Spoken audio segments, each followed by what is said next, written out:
안녕하세요. 오늘부터 여러분들과 함께 간호 연구 방법론을 강의할 김경미입니다. 사실 저도 많이 떨리거든요. 여러분들하고는 처음이라서. 그래서 이제 연구 방법론 같은 경우는 여러분들이 많이 어려워하는 과목 중에 하나예요. 왜냐하면 학부에서 공부를 하신 선생님들도 계시지만 안 해보신 선생님들도 많이 계시고, 그리고 논문을 직접 써보지 않으면 개념이 정리가 잘 안 됩니다. 그래서 이번 강의에서는 연구 방법론의 모든 것을 다 파헤쳐 보겠다가 아니라 연구 방법론에 대해서 이런 거가 있구나 라는 걸 한 번 더 짚어보시면서 흐름을 이해하시는 정도만 공부를 하시면 크게 무리가 없을 거라고 생각이 듭니다. 자, 그래서 첫 강은 간호 연구에 대한 이해 부분인데요. 이제 오늘부터 너무 진도를 많이 나가면 선생님들 힘들어 하시겠죠? 그래서 간단하게 간호가 뭐고, 간호가 이제 어떻게 연구되어 왔고, 간호의 개념이 뭔지에 대해서 간략하게 설명을 드리도록 하겠습니다. 자, 그러면 학부 때 처음 이제 공부를 하시면은 가장 먼저 배우는 게 간호죠. 간호가 뭔가. 우리가 보통 메타 파라다임이라고 그래서 간호에서 다루는 주요 개념이 간호, 그리고 건강, 환경,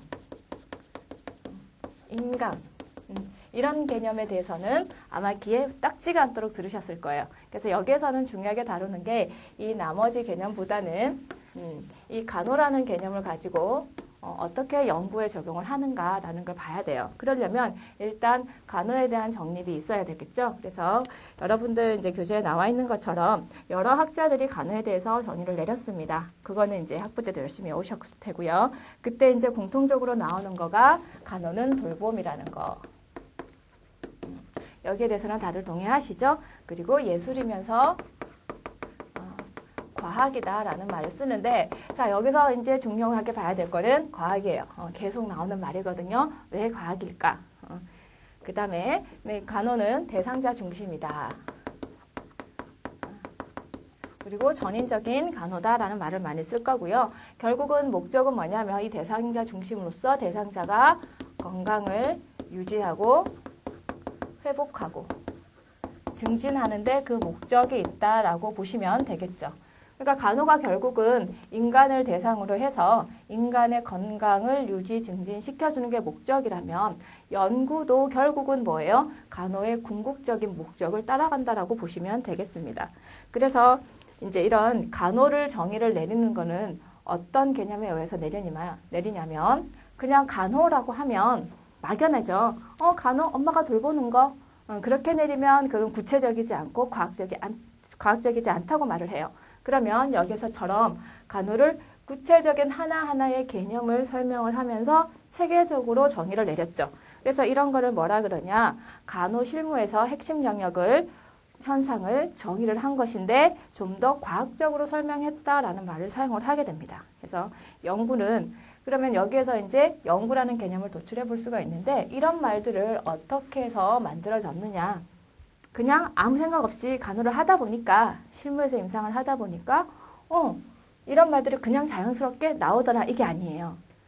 간호에서 여러 가지 현상을 보고 아픈 사람도 보고 건강한 사람도 보고 그리고 내가 실무를 하다 보니까 이러이러한 내용들이 나오더라. 근데 그러한 내용들을 어떻게 좀 더 우리 병원에서만 보는 게 아니라 다양한 병원 실무에서 좀 보자. 일반화한다는 의미로 씁니다. 그러다 보니까 이렇게 체계적으로 이런 말들이 나오게 되는 거예요. 그게 뭐냐면 연구입니다. 이제 간호 연구라는 말을 쓰는데 연구 중에서도 간호학적인 내용을 배우는 부분을 간호 연구라고 합니다. 그러니까 보통 우리가 연구라고 하면 어렵죠. 그러니까 연구하면 뭔가 머리가 아프고 생각해야 될 것 같고 복잡한 개념이 들어갈 거라고 생각을 하는데 간호 연구라고 하면은 이제 현존하고 있는 지식을 조금 더 보완하고 그리고 새로운 지식을 생성하기 위한 노력들이면서 체계적인 탐구다라는 말을 씁니다. 체계적인 탐구 과정이에요. 그래서 이런 체계적인 탐구 과정을 하는 필요가 왜 필요하냐면 결국은 간호라는 것은 사람을 벗어나서는 이루어지지 않는 거죠. 그러니까 사람이 아픈 현상에서 이루어지는 거기 때문에 인간이라는 개념을 다루다 보니까 그냥 머릿속의 생각만으로는 이루어질 수 없는 학문이에요. 그래서 간호를 뭐라 그러냐? 근거 중심의 학문이라 이런 말을 씁니다. 이런 말도 많이 들어보셨을 거예요. 그래서 결국은 간호 연구라는 건 근거 중심, 실무를 기반으로 해서 근거를 만들어내는데 그 근거를 어떻게 체계적으로 탐구해서 만드는 과정이 간호연구입니다. 거기에다 하나 더 붙이죠. 과학적으로. 과학적이고 체계적인 탐구 과정인데 간호실무를 기반으로 해서 이루어지는 거가 간호연구다라고 이해를 하시면 되겠죠. 그래서 결국은 이런 근거 중심의 실무는 이 실무가 어떤 근거 중심이 어떤 과정을 통해서 나온다고요? 연구라는 과정을. 그 연구가 결국은 뭐냐고? 과학적이면서 체계적인 탐구 과정을 통해서 실무가 이루어지는 거죠. 그러니까 간단한 예로 우리가 혈압을 잴 때 불안하면 혈압이 상승한다.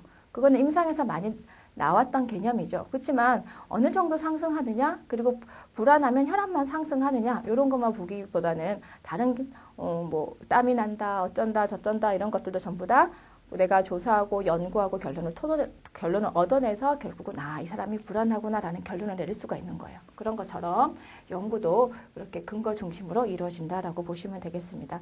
그래서 결국은 이렇게 체계적인 탐구 과정을 통해서 근거가 마련되면 어떤 장점이 있냐면 첫 번째가 인간에 대해서 좀 더 이해가 쉬워집니다. 이해가 쉬워지고요. 두 번째는 효과적인 간호 준비를 수행하기가 쉬워집니다.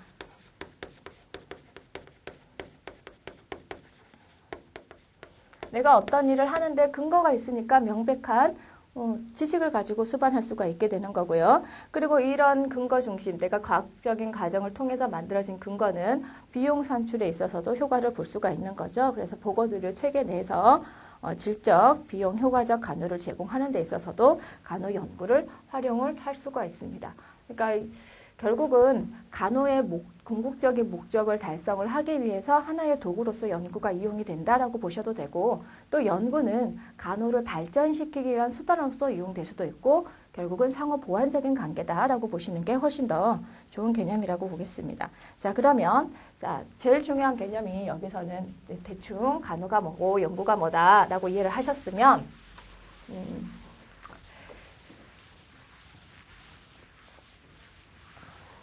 여기서 중요한 거는 왜 연구가 그럼 필요한가를 좀 더 구체적으로 알아보려고 합니다.